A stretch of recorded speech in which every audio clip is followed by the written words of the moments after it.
নমস্কার বন্ধুরা, অমিত পাল ইউটিউব চ্যানেলে আপনাদের সকলকে স্বাগত।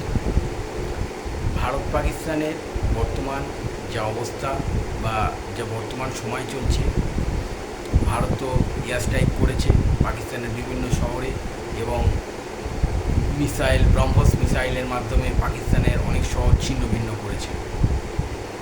পাকিস্তানও পাল্টা জবাব দিয়েছে, কিন্তু আমাদের সুদর্শন সমস্ত পাকিস্তানের মিসাইলগুলোকে আকাশেই নষ্ট করে দিয়েছে। অর্থাৎ ভারতে কোনো মিসাইল করতে দেয়নি। আমাদের সেই রকম শক্তিশালী ডিফেন্স আছে। তাতে ভারতের কিছু দেশবিরোধী মানুষের মনে ও আশেপাশের কিছু দেশের মানুষের মনে একটা ক্ষোভ তৈরি হয়েছে। তারা বলছে এই যুদ্ধে আবার চীন অংশগ্রহণ করবে এবং ভারতের সঙ্গে মহাযুদ্ধ হবে।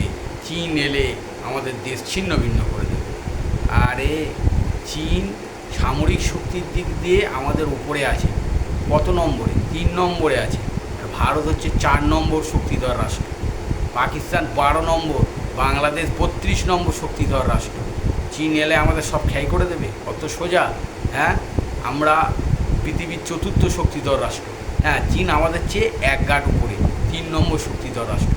পৃথিবীর সবথেকে বড় শক্তিধর রাষ্ট্র হচ্ছে ইউএসএ, তারপরে আছে রাশিয়া, তারপরে আছে চীন, তারপর আছে ইন্ডিয়া। ইন্ডিয়াও পৃথিবীর 4র্থ শক্তিধর রাষ্ট্র।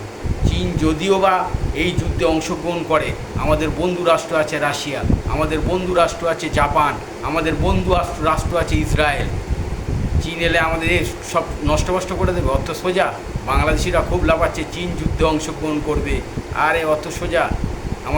আমাদের সব সম্পত্তি, আমাদের দেশের সব কিছু ওরা তছনছ করে দেবে। আর আমাদের ভারতের যে বন্ধু রাষ্ট্রগুলো তারা দাঁড়িয়ে দাঁড়িয়ে দেখবে। আর চীন তার যা জিনিস তৈরি হয়, ঠিক আছে, তার সবথেকে বড় ক্রেতা হচ্ছে ভারত। ওরা সেটা ভালোভাবে জানে। ঠিক আছে, যেখান থেকে তাদের দেশে লক্ষ্মী আসে তারা সেই দেশের উপর হামলা চালাবে। হ্যাঁ, তোদের মতো ভিখিরি মানুষরা বলছে আর ভারতবাসীরা মাথা নাড়ছে? অত সোজা?